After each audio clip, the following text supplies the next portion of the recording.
दोस्तों नमस्कार। दोस्तों मैं विमल शाही आप सभी लोगों का अपने चैनल में स्वागत करता हूं और उम्मीद करता हूं कि आप लोग सब लोग स्वस्थ होंगे एवं मस्त होंगे। सभी राष्ट्रवादियों सनातनियों से ये निवेदन रहेगा कि आप लोग मेरे चैनल को सब्सक्राइब कर लीजिए और वीडियो को लाइक एवं शेयर भी कीजिए। दोस्तों आज हम लोग बात करेंगे गांधी परिवार और उनके द्वारा की गई वोट चोरी के बारे में। जी हाँ दोस्तों, अभी कुछ दिन से राहुल गांधी पूरे भारत में एक अभियान छेड़ रखा है, वोट चोरी का अभियान। वो आरोप लगा रहे हैं कि नरेंद्र मोदी सरकार जो बनी है वो वोट चोरी करके बनी है और इसके लिए उनकी टीम को 6 महीना समय लगा और एक विधानसभा बेंगलोर शायद सेंट्रल था, उसका उन्होंने डाटा दिखाया कि किस तरह एक आदमी 3 जगह उसके वोट हैं और उसी को आधार बनाकर उन्होंने पूरे भारत में एक अभियान छेड़ा चुनाव के खिलाफ, चुनाव आयोग के खिलाफ, भारतीय लोकतंत्र के खिलाफ। राहुल गांधी का कहना है कि भारत में जो 2024 का चुनाव हुआ है वो असंवैधानिक है, अलोकतांत्रिक है, वोट चोरी से हुआ है। तो आइए उसके बाद दोस्तों बीजेपी के अनुराग ठाकुर ने भी 9 विधानसभा क्षेत्र जिसमें स्वयं कांग्रेस के अमेठी, रायबरेली, वायनाड, कन्नौज, डायमंड हार्बर, इन सब लोकसभा क्षेत्रों का पूरा कच्चा चिट्ठा निकाल के दे दिया और वहां भी ये बताया कि कितने वोटर असली हैं, कितने वोटर अवैध हैं और कितने वोटर डुप्लीकेट हैं। तो एक्चुअली ये दोनों मिलाकर एक ही पेज पर दोनों पार्टी अब आ चुकी हैं कि वोटर लिस्ट में गड़बड़ी है और इस गड़बड़ी को दूर करने के लिए SIR की जरूरत है जो चुनाव आयोग कर रहा है और इसी को रोकने के लिए राहुल गांधी सुप्रीम कोर्ट भी पहुंचे हुए हैं। तो राहुल गांधी क्या करना चाह रहे हैं देश में वो कंफ्यूज्ड हैं।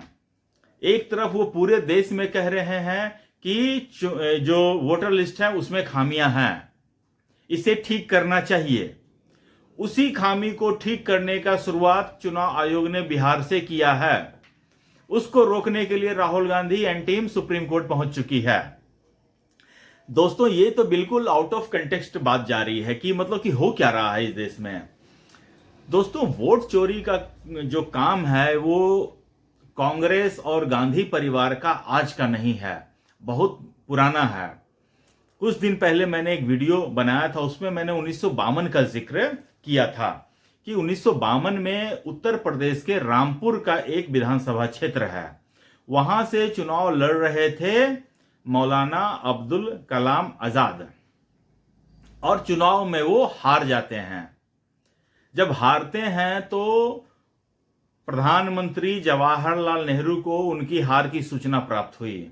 उन्होंने उस समय के तत्कालीन मुख्यमंत्री थे गोविंद वल्लभ पंत, उनको फोन किया कि गोविंद वल्लभ पंत ये मौलाना जो है चुनाव हारे कैसे। तो उन्होंने कहा जी काउंटिंग में जितना वोट आया है वोट के आधार पर वो हारे हैं, तो नहीं उनको तुम अब जितवाओ। तो पंत जी बोले कि अब कैसे हम उनको जितवा सकते हैं, डिक्लेरेशन हो चुका है तो हम कुछ नहीं जानते, तुम उसको जितवाओ नहीं तो तुमको बर्खास्त कर देंगे। तो अब गोविंद वल्लभ पंत ने वहां के जो उस समय के DM थे उनको बुलाया और उनको कहा कि मौलाना जी को जितवाना है। तो DM साहब ने कहा कि कैसे, उनका हारने का सूचना और जो प्रतिद्वंदी है वो जीते हैं उसकी घोषणा तो अभी हम खुद स्वयं करके आ रहे हैं, तो अब हम कैसे ऐसे वैसे कर सकते हैं। तो उन्होंने कहा कि करना पड़ेगा, नहीं तो मेरी नौकरी जाएगी, मेरी नौकरी जाएगी तो तुम्हारी नौकरी भी जाएगी। अब मरता क्या ना करता। तो उन्होंने फिर बैलेट बॉक्सेस की अदला बदली की और फिर फाइनली अब्दुल कलाम को जितवाया गया। ये हुआ देश का वोट चोरी। कांग्रेस इस तरह, राहुल गांधी कहते हैं ना कि मैं सिस्टम में रहा हूं, आई नो द सिस्टम, तो वो जानते हैं कि कैसे किया जा सकता है। तो देखिए राहुल गांधी, ये आपका सिस्टम है, उसके बाद दोस्तों दूसरी चोरी हुई जब इमरजेंसी लगाई गई थी। इमरजेंसी लगाने का मेन कारण यही था कि इंदिरा गांधी का जो चुनाव था उसको इनवैलिड और अनकॉन्स्टिट्यूशनल घोषित कर दिया गया था और इंदिरा गांधी को गद्दी छोड़ने के लिए कहा गया था कि आप तुरंत प्रधानमंत्री पद से इस्तीफा दीजिए। और इंदिरा गांधी ने बदले में क्या दिया इस देश को? इमरजेंसी। राहुल गांधी उसी के वंशज हैं, इधर उधर के नहीं हैं, उन्हीं के वंशज हैं।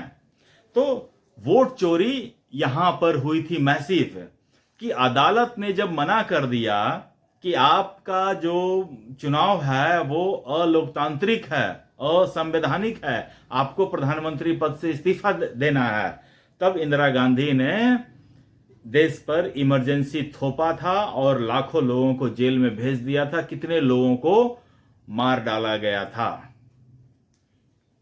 उसके बाद दोस्तों देखिए राजीव गांधी ने कैसे किया था चोरी। राजीव गांधी की पत्नी थी सोनिया गांधी। सोनिया गांधी करीब 1970 के ही दौर में राजीव गांधी से शादी करके भारत आ चुकी थी और 80 में उनके नाम का वोटर आईडी कार्ड बन गया था। वोटर आईडी कार्ड बना भी कैसे? सोनिया गांधी राजीव गांधी की पत्नी थी, राजीव गांधी इंदिरा गांधी के बेटे थे, तो इंदिरा गांधी उसमें प्रधानमंत्री थी, तो प्रधानमंत्री के घर में सब रहती थी। तो उस समय के मशहूर वकील राम जेठमलानी ने पूछा कि सोनिया गांधी किस हैसियत से प्रधानमंत्री निवास में रह रही है। तो इसी चीज को जस्टिफाई करने के लिए आनन फानन में सोनिया गांधी के नाम, उसका नाम वोटर आईडी कार्ड में लिस्ट में जोड़ा गया। और मजे की बात है कि उस समय सोनिया गांधी ने भारत की नागरिकता भी नहीं ली थी। यही तो एसआईआर है। उस समय अगर एसआईआर हुआ होता तो सोनिया गांधी को बहुत सारे डॉक्यूमेंट देने पड़ते, और सोनिया गांधी फिर कहती है मेरे पास तो डॉक्यूमेंट नहीं है। हाँ, फिर लोकतंत्र खतरे में आता। तो ये होता है वोट की चोरी मिस्टर राहुल गांधी। अभी तो मैंने तुम्हारे 3 पीढ़ी का हिसाब किताब दिया है कि कैसे तुम्हारे परनाना जो हैं जवाहरलाल ने वोट चोरी किया था, उसके बाद तुम्हारी दादी इंदिरा गांधी ने किया, उसके बाद तुम्हारी मम्मी भी की। आपकी माता जी ने एक बार नहीं 2 बार वोट चोरी किया। जब 1981 में जब ये मामला उठा, उसके बाद जब लोगों ने हो हंगामा किया तो उनका नाम काट दिया गया। उसके बाद फिर से चोरी चुपके इनका नाम वोटर लिस्ट में डाल दिया गया। फिर जब दोबारा हो हल्ला होता है तब 1983 में इन्होंने भारत की नागरिकता ग्रहण की, तब से उनका नाम वैलिड है।